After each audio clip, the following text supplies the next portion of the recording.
As we continue our journey this week through the 6th chapter of John, we're up today to the part of the chapter that I preached on this past Sunday, verses 35 to 51. So you've already heard pretty extensively what I think about this passage. But again, the key verse is verse 35, where Jesus said to them, "I am the bread of life. Whoever comes to me will never be hungry, and whoever believes in me will never be thirsty."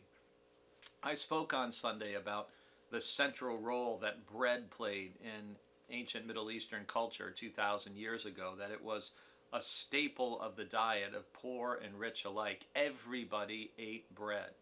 And so Jesus, using this image, he was touching on something that was central to people's daily life. And I am the bread of life, and almost at every meal you would have seen bread, which is a way of Jesus, if you will, reminding people and interjecting himself into their lives, because his hope was, when you see bread, you're going to think of me. And that Jesus is like bread in that he sustains life. He gives us spiritual power and energy and nourishment that enables us to live life well.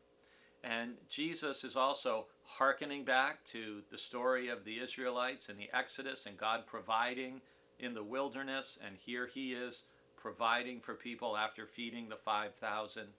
And the two words, whoever comes to me and whoever believes. There's not much work that we do. There's not works we have to perform to inherit eternal life. But we do need to come to Jesus. We need to accept his invitation to come into relationship with him. And we need to believe in him, that we need to believe he is who he proclaims himself to be. And throughout John's Gospel, as we spend these next 7 weeks and then 1 week in Revelation, we're going to hear Jesus saying a number of things about himself, who he is, what he offers to people.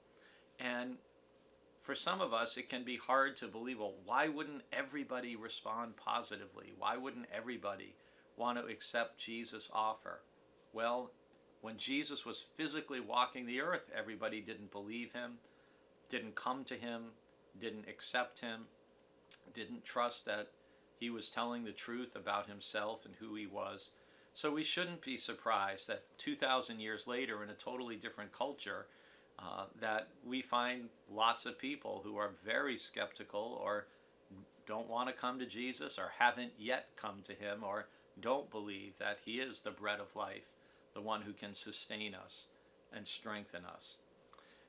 But I hope for you that truly every time you eat, every time you have a meal, this idea of that as I'm taking physical food, I need to remind myself to also feed spiritually on Jesus, to keep him close to me and have him become a part of me, just like the bread that I eat becomes a part of my very body.